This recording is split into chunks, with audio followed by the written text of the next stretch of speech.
तो एक बहुत ही हॉरिफिक इंसिडेंट सामने आ रहा है कि अहमदाबाद से एक प्लेन जो कि लंदन के लिए जा रहा था और इसमें 242 पैसेंजर्स भी थे। इन सबको लेके ये प्लेन ने अहमदाबाद से उड़ान भरी और लगभग 5 मिनट के अंदर ही ये प्लेन क्रैश कर गया।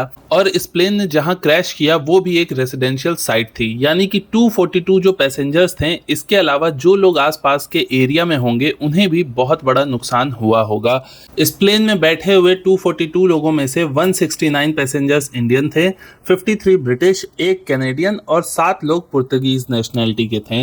अब अभी तक बताया ये जा रहा है कि इसमें से 120 लोग कम से कम हैं ऐसे जिनकी डेथ हो गई है, लेकिन ये नंबर बढ़ सकता है क्योंकि जब कोई प्लेन ऊपर से जब क्रैश होता है तो उसमें डेड की संख्या बहुत ज़्यादा होती है। अगर लैंडिंग के टाइम में कोई इस तरह का एक्सीडेंट होता है उस समय तो प्लेन में जो बैठे हुए लोग होते हैं उनके बचने की कुछ चांसेस भी होते हैं, लेकिन जब हवा से प्लेन नीचे गिर जाता है उस समय उस प्लेन में मौजूद लोगों में से कुछ लोग बच जाएं ये बहुत मुश्किल होता है। और अगर कोई बचता भी है ऐसे एक्सीडेंट के दौरान तो उसकी कंडीशन भी बहुत ज़्यादा क्रिटिकल हो जाती है।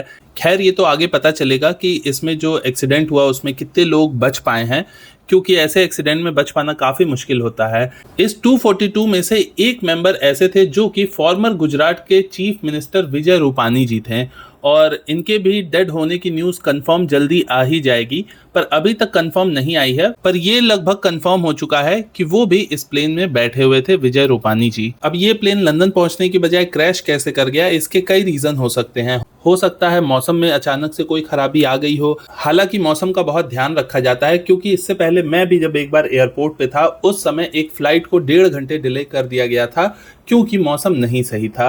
इसके अलावा दूसरा कोई ऑप्शन हो सकता है कि कोई बर्ड आके उस पर टकरा गई हो, जिसके चांसेस भी कम है। सबसे ज्यादा चांसेस हो सकते हैं कि प्लेन में ही कोई टेक्निकल फॉल्ट आ गया हो। हालांकि इस तरह की उड़ान से पहले बहुत ही माइन्यूटली प्लेन के हर भाग को चेक किया जाता है, उसे क्रॉस चेक भी किया जाता है कि प्लेन में कोई खराबी तो नहीं है या कोई इश्यू तो नहीं है, क्योंकि एक बार प्लेन जब ऊपर उड़ जाता है उसके बाद आप उसमें कोई खराबी अगर आ जाती है तो आप लगभग कुछ नहीं कर सकते। आप प्लेन अगर लैंड हो सकता है सक्सेसफुली तो ही आप कुछ कर पाओगे, नहीं तो आपके पास कोई ऑप्शन नहीं होता है। अब इसमें से एक्चुअल में क्या हुआ ये कह पाना अभी मुश्किल है, वो आगे जब न्यूज आएगी तब पता चलेगा, लेकिन मे बी ये प्लेन के ही किसी माल फंक्शन का कोई इशू रहा हो। अभी रेस्क्यू किया जा रहा है लोगों को और हम उम्मीद करते हैं कि इसमें से अगर कुछ लोग बच जाते हैं तो ये बहुत बड़ी अचीवमेंट होगी उनके लिए। हमारे चैनल और हमारी ओर से हम इन सब के आत्मा की शांति की कामना करते हैं। नमस्कार।